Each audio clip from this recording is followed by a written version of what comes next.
본 영상은 유튜브 채널 KRTV 뉴스에서 제작하였으며 도움이 되셨다면 좋아요와 구독하기를 눌러주세요. 감사합니다. 한국형 전투기 공동개발국인 인도네시아의 이탈 움직임이 가속화하고 있다. 경제난을 이유로 KF-X 분담금 5천억 원을 미납한 인도네시아는 프랑스와 라팔 전투기 구매를 놓고 협상을 벌이는 상황이다. 프랑스 정부도 인도네시아가 라팔 구매를 위해 협상을 진행 중이라는 사실을 확인하면서 늦어도 내년 초에는 라팔 계약을 포함한 양국 간 포괄적 방산 협력 협정이 윤곽을 드러날 가능성도 제기된다.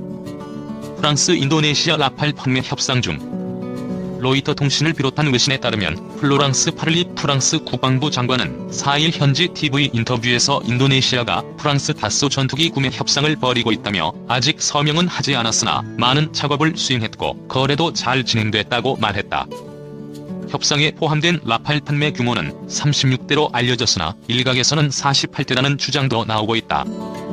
라팔 제작사인 다스는 수년 전부터 인도네시아 자카르타를 중심으로 라팔 판촉 활동을 지속해온 것으로 알려졌다. 프랑스 경제 전문 매체 라트리뷰는 인도네시아가 양국 간 방산 협력 협정의 일부로 라팔 구매를 신속히 마무리하려 한다고 전했다. 인도네시아는 올해 안에 합의가 이루어지기를 바라고 있으나 프랑스 측은 계약 세부 내용 검토 등을 이유로 약간의 시간을 더 갖기를 희망하는 것으로 알려졌다. 이와 관련해 파를리 장관은 지난달 26일 프라보워 수비안토 인도네시아 국방부 장관과 통화를 했다. 두 장관은 지난 1월과 10월에 회담을 갖고 양국 간 방산 협력 방안을 논의했다.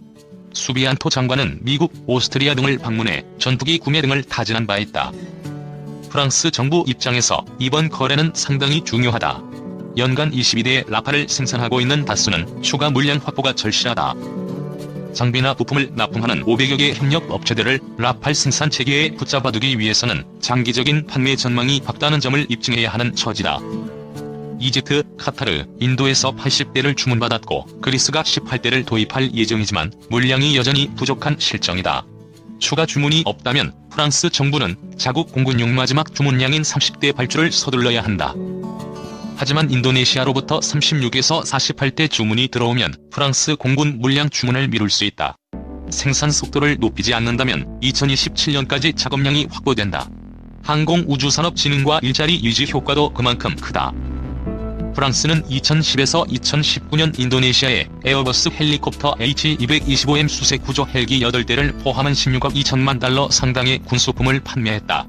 프랑스 방산업계 입장에서는 떠오르는 신흥 VIP다. 프랑스 금융권이 라팔 인도네시아 판매와 관련해 인도네시아 측의 재정 지원을 검토한다는 소식이 현지에서 흘러나오는 것도 이와 무관치 않다. 인도네시아로서는 성능이 검증된 전투기를 신속히 도입하는 효과가 있다. 라팔은 2000년대 실전 배치 이후 이슬람 국가 격퇴전과 리비아 공수 등에 참가했다. 인도네시아령인 남중국해 나투나 제도의 중국 어선들이 출몰할 정도로 중국의 압박이 심해지고 있고 호주가 F-35E 스텔스 전투기 1현 2대 도입을 추진하는 등 주변국의 군비 증강도 빨라지고 있다. 반면 인도네시아는 F-16과 Su-30 정도만 운용하는 상태다. 라팔 도입은 주변국 위협에 대해 상당한 억제력을 제공한다. 특히 미티어 공대공 미사일과 스칼프 장거리 공대지 미사일을 탑재한다면 전략적 억제력도 한층 강화될 것으로 보인다. 틈새 시장 파고드는 경쟁자들 KF-X 어떡하나. 이 같은 상황이 벌어지는 것은 F-35가 세계 전투기 시장 소유를 완전히 장악하지 못하는 데 따른 결과다. F-35가 처음 등장했을 때 서방 국가들은 F-16 수준의 신뢰성을 가지면서도 성능은 더 우수하고 비용도 저렴할 것으로 기대했다. F-16 대체 수요가 많았던 점도 이 같은 기대를 부추겼다. 하지만 F-35의 무장 능력은 F-16과 별다른 차이가 없었다. 특히 테러와의 전쟁 등으로 공대지 능력 강화 소요가 늘어났지만 F-35는 이 부분을 제대로 충족하지 못했다. 도입비와 운영 유지비는 높은데 무장 능력은 F-16과 큰 차이가 없는 것이 불만스러운 국가가 있게 마련이다. 첨단 스텔스 성능과 전자장비가 탑재되면서 기술 보호나 국제 정치적인 이유로 F-35 도입이 어려워진 국가도 있다. 틈새 시장이 열린 셈이다. F-16V와 라팔은 이 같은 틈새 시장을 잘 파고들고 있다.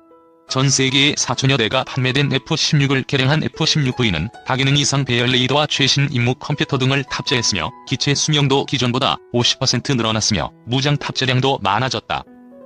대만과 슬로바키아 등이 F-16V를 도입하기로 했고 인도네시아도 24대 도입이 거론되고 있다. 한국도 이와 유사한 수준의 KF-16 성능 개량 작업을 진행 중이다.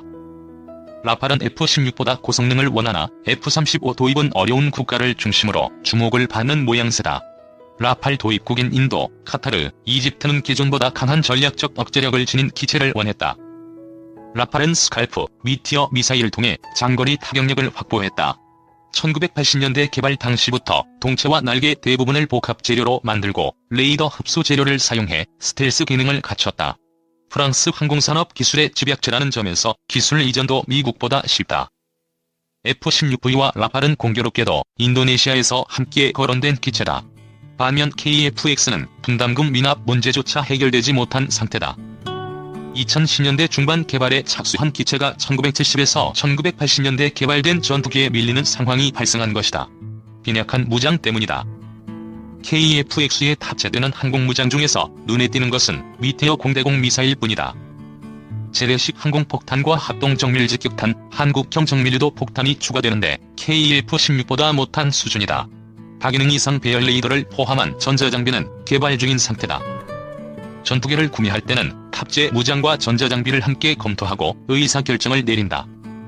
라팔과 타이푼, SU-30, KF-16을 검토해본 인도네시아가 KF-X 무장과 전자장비 패키지를 살펴보고 어떤 결정을 내릴지 예측하는 것은 어렵지 않다. 특히 프랑스는 인도네시아가 만족할 만한 기술 이전과 산업협력을 제한할 능력을 갖췄다. 러시아는 자국의 영향력 강화를 위해 파묘를 포함한 현물 거래도 기꺼이 응할 가능성이 있다. 일각에서는 지금이라도 KF-X의 무장 능력을 강화해야 한다고 지적한다. 기술 이전이나 금융 지원도 어렵다면 KF-X 성능 강화를 통해 인도네시아의 이탈을 막고 세계 전투기 시장에서 지분 확보를 서둘러야 한다는 것이다.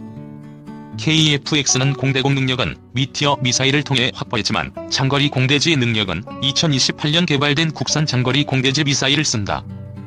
하지만 개발이 순탄하게 진행되지 않을 위험도 있고 성능 검증에 얼마나 많은 시간이 걸릴지 알 수 없다. 공군이 현재 쓰고 있는 타우러스 미사일이나 개량형인 타우러스 K2를 장착하는 방안을 추진한다면 전략적 억제력 강화 효과를 얻을 수 있다.